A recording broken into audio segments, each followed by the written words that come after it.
While he was running them out of time, was he sowing the seed for the emergence of Boko Haram? Well, if you look at the way he ran that government, and because of the way thugs virtually took over everywhere, because most of those who eventually became Boko Haram, from what some of the party chieftains also said, had some kind of relationship. Because I remember late Jerry Husseini once granted an interview on the national TV accusing, Ali Modu Sheriff of breeding, because then in Borno, if you make any statement against Ali Modu Sharif, rest assured that political talks will visit you before nightfall. He was that tough? And God help you if they meet you at home. There was a time we were to go and interview, was it Buka Buluri? We were in the house when the talks came in. They beat everybody inside. In fact, they had one of our colleagues, head him up and his legs, were shaking. And one of them now said, why not enjoy doing that? These people are journalists, they are just doing their own job. Let's leave them alone. And that was how they spared us. But they beat the wives of the man and beat everybody up. That was what was obtainable under Ali Modu Sheriff. What did Sharif want to achieve with that? He sees himself as a very powerful, person, and you know how powerful men behaves. Is that how powerful men behave? Most of them who use power crudely, that is how they behave. So he used it nakedly. Yeah, he used it nakedly. He was brutal. He was very brutal. You could look. Just because you disagree with him, there was this woman, Ajia Kakina. Just because you disagree with him, bulldozer will visit your house the next day, and they will look for one excuse or the other to bring down the building. It wasn't as if I was told stories. I saw them happen. And that was the man you confronted with your reports? Yes, by the grace of God. And he ran you out of town? Yeah, he did. He did. He said that I should, apart from that story, he had issue with this same Ajia Kakina. And so they took her to the court. They took her to one obscure magistrate court. But somehow I got the information. And so I went to the court to report. And some of the things that came out from the cross-examination during, the proceeding were very, very unpalatable. I think I reported 2 of them, and the whole town, caught fire. And in fairness to him, he sent emissaries to me and pleaded with me in the name of God to stop reporting from the court. And I heeded the plea. Why did you heed that plea? When somebody used the name of God to beg you, he has shown you that he's not using his own power. He's not using his own might. That the God you worship. And I left him. He who fights and run away. So they went for Hajj that year. So it was while they were in Hajj, I got information that the man said that I can no longer stay in Borno State. In Borno State. And based on that information, I called my editor then, Mr. Femi Adeshina. I said I wanted a transfer from the state. And he told me that he's not sure they will take me anywhere. So by the time they came back from Hajj, and I got information that my management were coming, I knew that I was the reason they were coming. And so for me, it didn't take me back. So in fairness to the current vice president, he never wanted me to leave. He was a commissioner? He wasn't commissioner yet. He was a banker, but was very close to the government. He wasn't commissioner. He was appointed commissioner in 2007.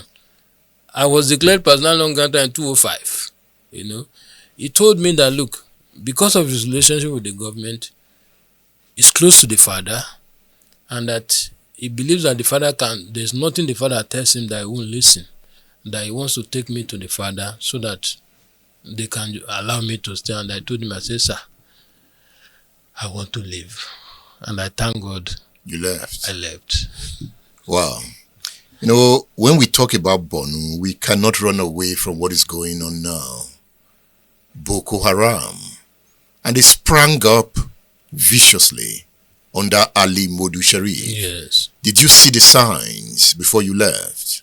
Yes, I saw the signs because, you know, when the initial founder of the group, late Yusuf, when he was preaching, the ease he was preaching about, you could see and feel them in Alimodu Sharif's government, you know.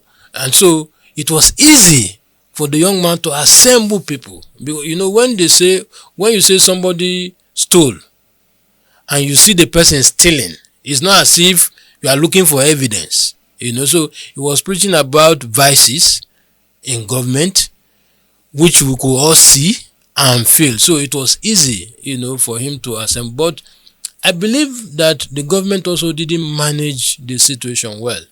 How do I mean?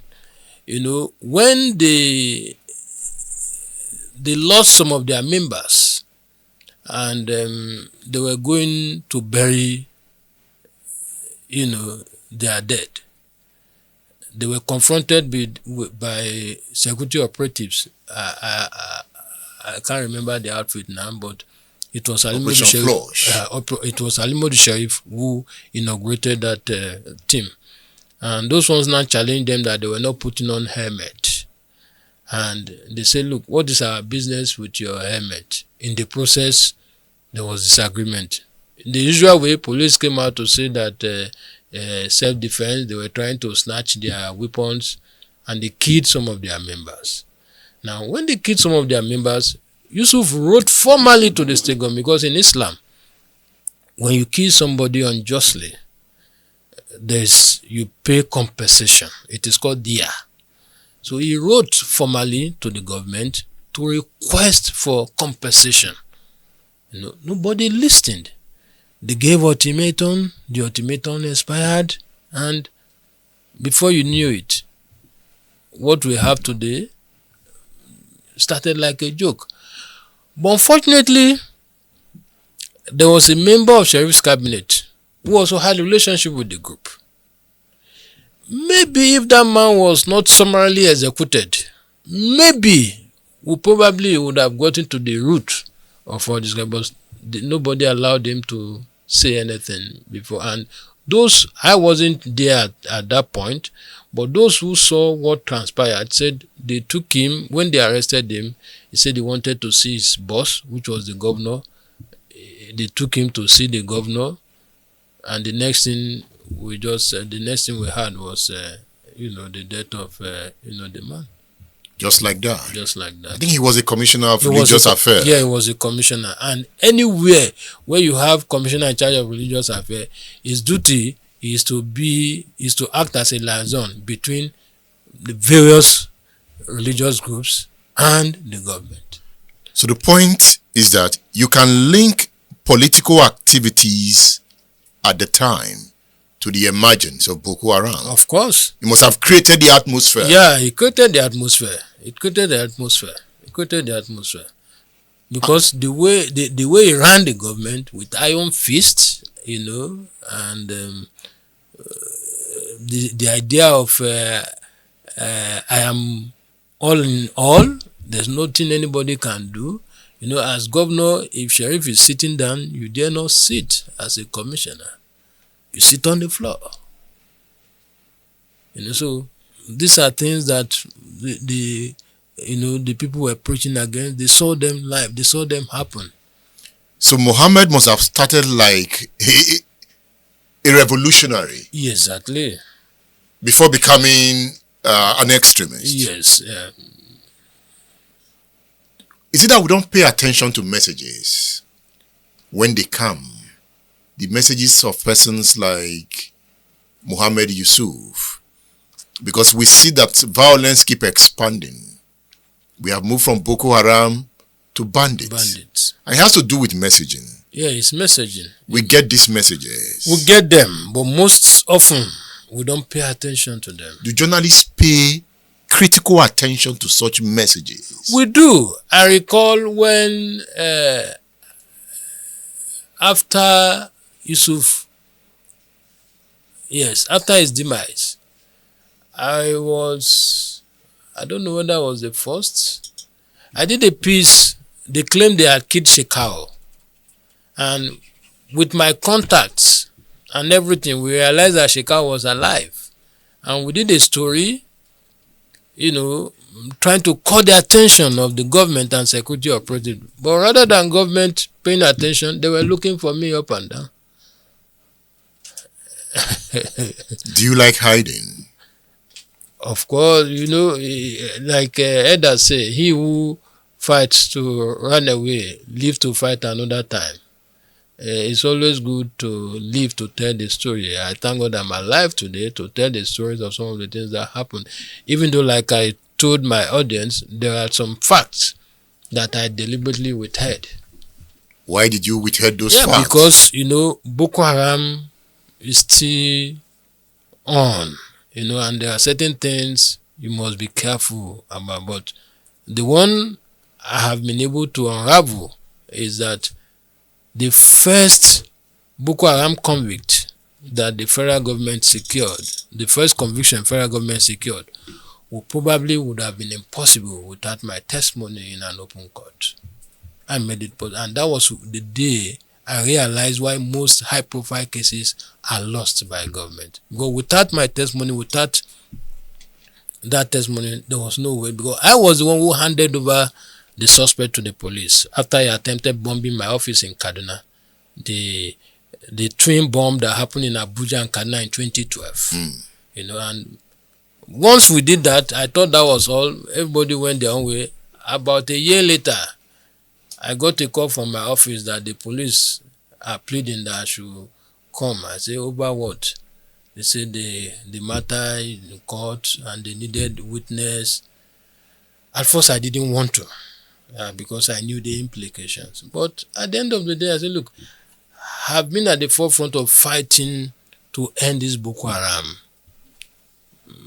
And in my memo to my office, I recall stating clearly that, well, if after the incident I go with it, I would have gone down in history as somebody who also contributed his quota to ending this madness called Boko Haram. You had your fears. Of course, naturally I would. We are human beings. We know how they operate. And they have also killed some of our colleagues in the past. Are you an endangered species?